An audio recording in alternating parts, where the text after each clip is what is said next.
Convincingly. It can't be 1-0 with a goal in the 80th minute. That's not going to fly. Can't wait. Well, after a long wait, JJ Redick is officially the coach of the LA Lakers, but I think he should prepare for an uphill climb when it comes to being the leader of this particular franchise. Here are two very common traits, in highly successful people. High IQ, highly competitive. Not a lot of failures. Smart people who are very driven and competitive succeed. Coach K at Duke has had a lot of smart people and a lot of competitive people come through that program for all those years. And at 77 years old today, he acknowledges JJ was as smart as any player he's ever had and as competitive as any player he's had. Now, the only thing that gets in the way of really smart, competitive people, men or women, the only trait that can get in the way of that is stubborn. And you see that just puncture really smart, competitive people. I don't know JJ well enough to know, is he stubborn? But in the NBA, you have to be adaptable. It's a long, long season. There's injuries. There's egos. You got to be able to pivot. Keep players happy. But I'll be honest about this. He'll be a quick learner. I don't really worry about JJ Redick. I worry about the Lakers' impatience and competency. Just think about this. The two best teams in the league, in my opinion, they're favored next year are the Celtics and Denver. Denver landed the Joker, the best player in the world. Surrounded him with good players. And it still took an excellent coach, Mike Malone. What was it, 7 years to win a title? With the best player in his prime? Didn't have to trade for him and give up draft capital. They got him in the second round. Took him 7 years with a Joker. Best player in the world in his prime. The Celtics landed two excellent players. Maybe not as good as Joker, but Jaylen Brown, Jason Tatum. Excellent players. They had excellent coach, Brad Stevens, who's now an excellent GM, Brad Stevens. Took them 7-8 years. They had to add pieces. So whether you land the best player in the world or two other elite players, we've had 6 champions in 6 years. The talent is all spread out. Gone are the Shaq Kobe years, the Magic Kareem Worthy years. It's not like that anymore. Hard to get a third star. Now, the good news for the Lakers, they have 3 nice pieces.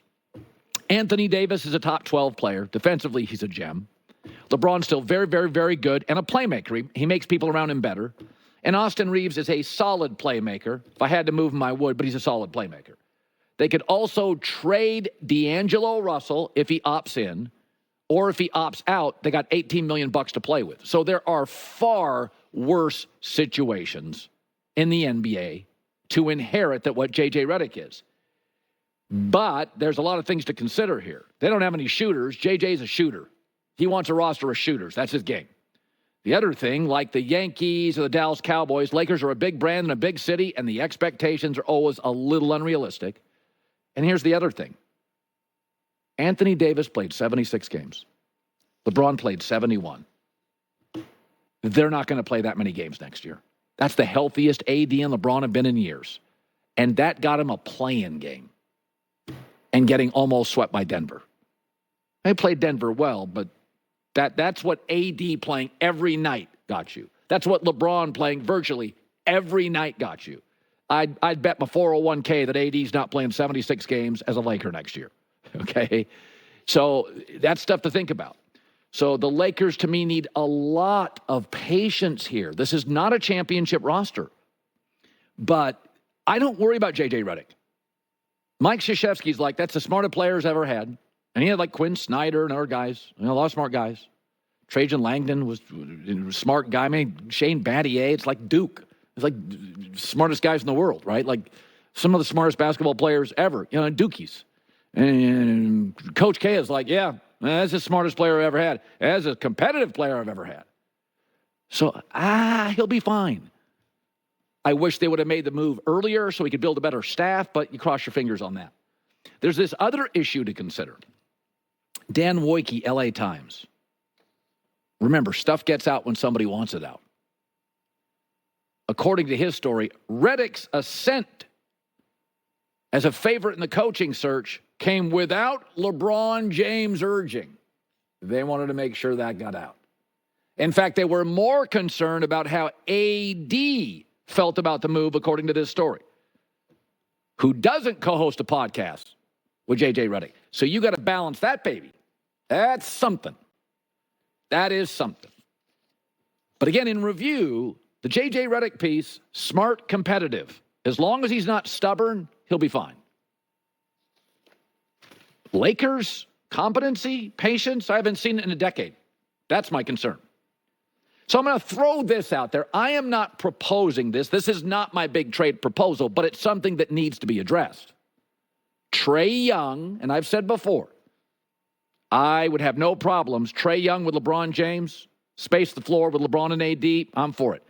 Trae Young sent out a tweet, an hourglass, a cryptic post after the JJ Redick news. So how do the Lakers get a Trae Young? Well, they could move D'Lo. They could move some bench guys, James Vanderbilt. They could give up 3 first-round picks. Probably have to give up Austin Reeves. I'd be here for it. I know. I'd be here for it for Trae Young. I do think Trae Young would work here. It feels like something AD would like because Trae Young would space the floor. It'd be harder to collapse. It's very easy now to collapse on Anthony Davis because the Lakers don't have anybody that can shoot a 3. And Trae Young's an elite 3-ball, a true point guard. At least in 2024, he's a point guard. And he's a playmaker. So LeBron wouldn't have to be the overwhelming playmaker every time down the floor. Trae Young could do some of that. LeBron could play off the ball occasionally, conserve some energy. You couldn't just collapse on Anthony Davis, so he would space the floor. So it's the sort of thing the Lakers do. Big, splashy trades, free agent signings, not working through the draft. They're not the Royals or the Pittsburgh Pirates. That's not what they do. They're not even OKC, a well-run team that loves to draft and develop. But I don't know if OKC has the guts to pull off a big trade. Sam Presti likes to draft and develop and accumulate picks, and that's fine. So does Boston, but Boston had the guts to go out and get Porzingis and Drew Holiday, and they're champs. But I do think this works. He's a floor spacer. He is what they are not. In his prime, really quick, playmaker, and can shoot threes. I mean, this team is the Celtics, number 1 in the NBA shooting threes. Lakers 28th. I mean, he is exactly what the doctor ordered. Quick, twitchy, prime, threes, playmaker. And it should be noted, what was JJ Redick? He was a guard that shot threes. How do we know if JJ Redick can coach bigs? He never was a big. He's never coached bigs. But I know JJ Redick. If you listen to JJ Redick, this is a guy JJ Redick could work with. JJ Redick was a playmaker. He was a moving around the floor guy. He was a shooting threes guy. My guess is quarterbacks, no quarterbacks. Playmakers and shooters, no playmakers and shooters. He'd be good with Trae Young. So I wouldn't propose this, but I'd be okay with it. I think there's a better deal out there. But I do think another thing to consider, if you made the Trae Young deal, and I was at an event in the last 6-7 months where Trae Young was there and LeBron made a point of showing up. Just saying. I was at the event. LeBron didn't have to come. Trae Young was there. And LeBron made sure he got to the event. Just to shake hands, say hi. It would also, Trae Young would also create some momentum and inertia.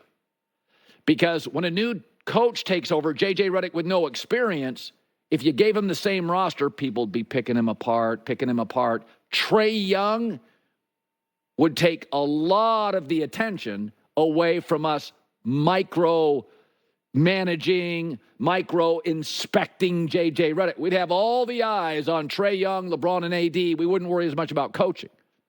Because the Lakers didn't have any 3-ball shooters in a 3-ball league, all we did is talk about Darvin Ham's rotations. You get Trae Young in, we're going to be talking about Trae Young, not the coach. So I think the Trae Young, him putting out an hourglass is saying, it's a matter of time. I would be on board with that. Now, J-Mac is not a Trae Young fan, and he's a pretty shaky defensive player. But it should be noted, so is Luka, and y'all love Luka. There's a lot of guys in this league who are offensive players who are not great defensive players. Trae Young has gotten better as a defensive player, but he is a playmaker. He is a shooter.